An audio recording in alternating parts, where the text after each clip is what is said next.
Okay, this is for Algebra 6-5, and we're talking about exponential functions. So exponential functions, what they are, instead of like we have linear functions earlier to when you had a straight line, the relationship to y was affected directly by what was happening to the input, the x value. Now we have what we call exponential functions. If you were in my class and you did some experiments before, you saw things were starting to grow exponentially, meaning when you graphed it, you did an experiment with the M&Ms, and then when you graphed it, you notice that it should be curving. Okay, it's not a straight line. So exponential functions, they'll have a curve to it. They'll either have a growth, it's either growing exponentially, or it's declining, or a decay, what we call an exponential decay. So we're going to use this formula. We're going to use y equals, so y is your outcome, ab to the x power. So what this means, a is your starting point. Where are you starting in trial 1? What's your amount that's starting? So it'll also be what we have is your y-intercept. So your y-intercept, meaning at the starting point, where is your number starting? Do you have 2 M&Ms? Do you have 8 viruses? Do you have 6 cells? Whatever it is. So your y-intercept. So your starting, that should be your starting amount, or whatever your scenario is. Then the b is what we call the common ratio. Common ratio. What that means is, how is it what's being multiplied by? Is it being multiplied by, is it doubling every hour? Is it quadrupling every hour? Is it declining? Is it going by half? Is it going in a decay? Now, the x then is your exponent. That's going to be the amount of times that it is going to happen. If we say for 8 days, 12 days. So your x is number of times. Okay, so exponential functions are defined by the equation in the form of this, what we just did. Y equals ab to the x power.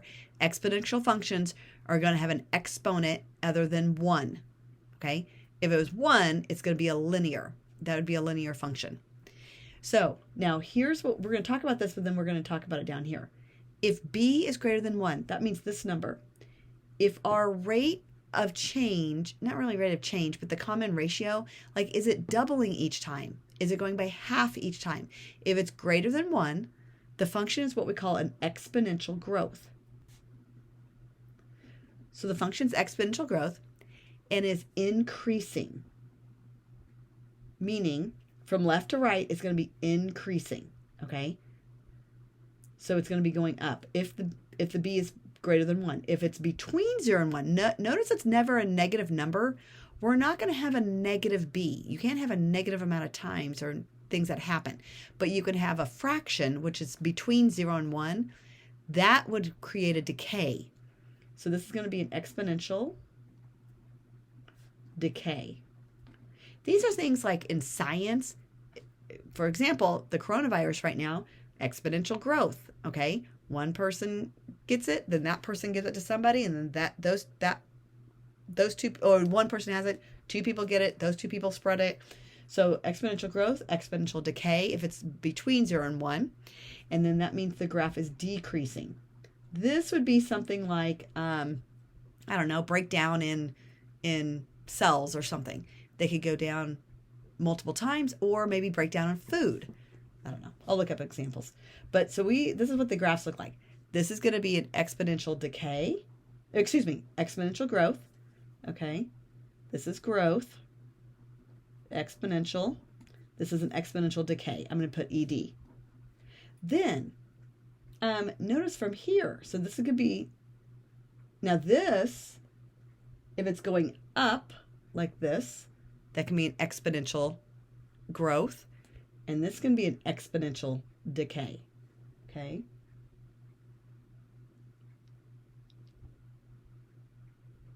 Hold on, did I just do that wrong? Anyway, okay, so down here, what we want to look at is the b. Now this can be confusing, the b term with the x. So notice this fraction here. What this is saying, you don't see another number. So this is really saying y equals 1 times 1/4 x, meaning our starting point is 1. We just don't see it. Now what's happening is this is going down by 1/4. So every hour, it's dividing by 4. So since this number here, 1/4, is between 0 and 1, that is going to be a decay. Okay. Then here, this 3 to the x power, whatever's right next to the x, that number is your b. So this is really your b one here, right? So this is going to be a growth because that number is greater than 1. This one, now we'll talk about later what happening. These are being shifted, which we can do later on a Desmos program. I don't want you to do it by hand. This is going to be a decay because this number is between 0 and 1. Now be careful here. We're starting at 1/4. This is your A here. This is your B. Your B is between 0 and 1. No, excuse me, greater than 1. So it's going to be a growth. This one, this is your A, is 5. So it's starting at 5, whatever it is. And then it's going down by half each time.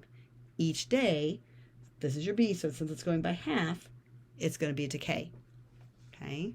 I know this would be so much easier if we were like do some more practice on Desmos, things like that. We're going to do some practice by hand though on what it would look like, and let's graph it. Notice function notation. All this is saying is what the outcome is going to be when x is a certain number.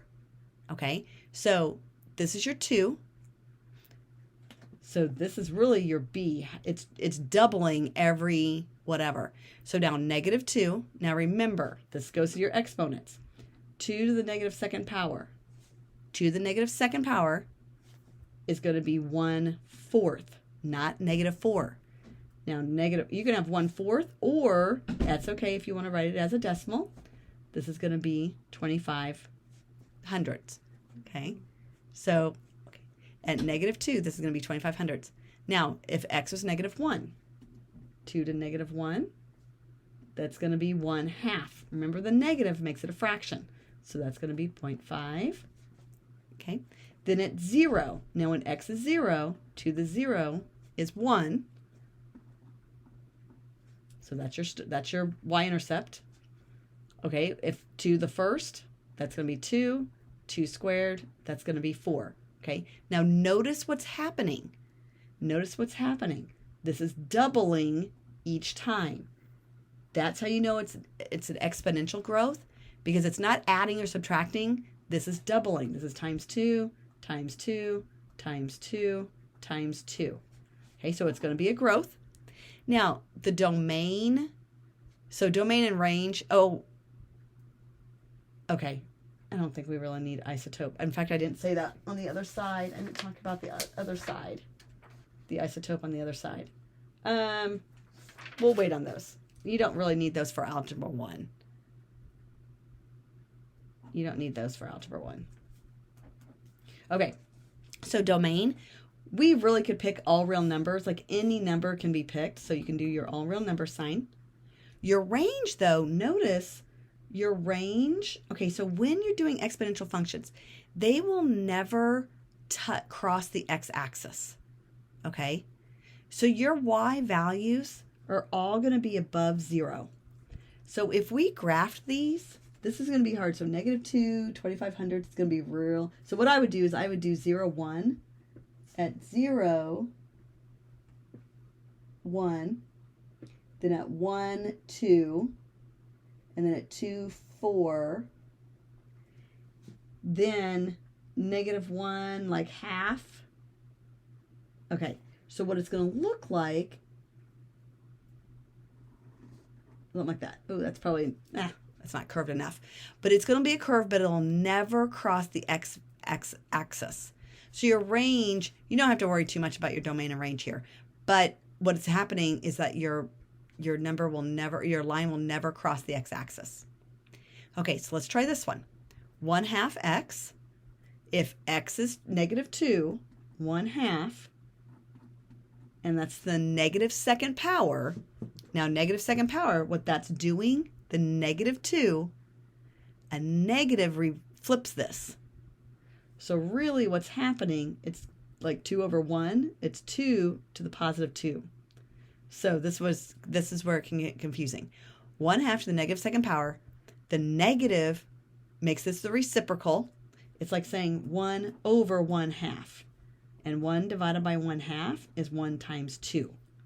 So this is why it's 2. Once we flipped it, then we got rid of the negative. So this is going to be 4. 1/2 to the negative first power means you're going to flip this, and you got like 2 over 1. When x is 0, that's going to be 1, because anything to 0 power is 1.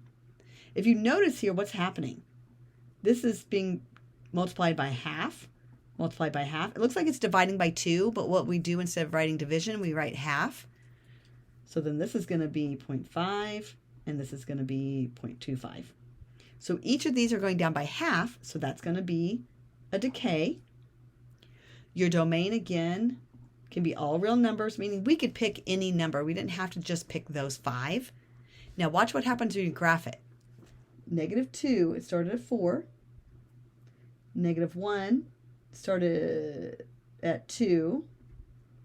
0, 1, 1/2 to 25/100. So it's going to be up here, and it's going to be going down. Okay. So that's what we call the range, though. Again, the range has to be greater than 0. Don't worry about isotopes. I got to look those up because that's more like an algebra 2 thing. And I got to look that up. Okay, now be careful here. You got to be really careful. This is saying there's a -5 to the x power. It's not saying this, -5 to the x power. This is saying really, this is saying a -1 times 5 to the x power. Okay, so what's happening here, x is -2. So we're saying -1 times 5 to the negative second power, which means -1 times 1 over 5 squared, which would be 25, which this would be a -1/25. Now that's hard to graph, so I would do like 1/25. Divide that, 1 divided by 25. It's going to be 4 hundredths. So this is going to be a -4 hundredths. That's going to be crazy to graph, but that's okay. Then -1. -1 times 5 to the negative first means you're doing -1 times 1/5, which is going to be a -1/5, which that's going to be a -200. Okay. No, not 2 hundredths. 2 tenths. Hold on. Did I do that one wrong? No, this is going to be a -2 tenths. Did it wrong again. -2 tenths, not 2 hundredths. Oh, because it's, yeah, multiplying by 5. Because technically this is growing by 5. Multiplying by, that's right. This is going to be 1. Oh, no, that's going to be a -1. Because you have a -1 times 5 to the 0. -1 times 1 is -1. Okay. Then we have a 1 here. If you have a 1, that's going to be a -5. If you have squared, be careful, not 10. It's going to be a -25. So what's happening is each of these are being multiplied by 5. It's too hard to see that by the decimals. Look in the integers here.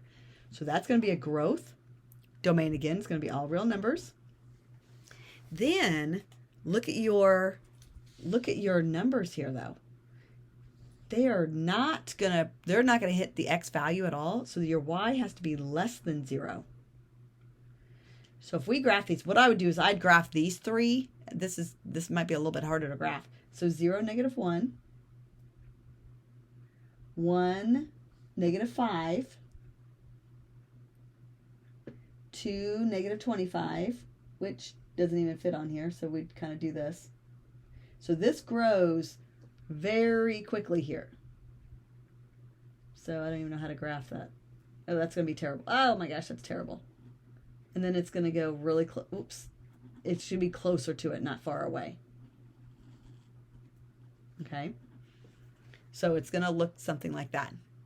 Okay, I know exponential functions are a little bit harder, but it's all about plugging it in and finding the number. So just watch your exponents. So exponential function when it's in this type of format, and we'll do more practice with it too.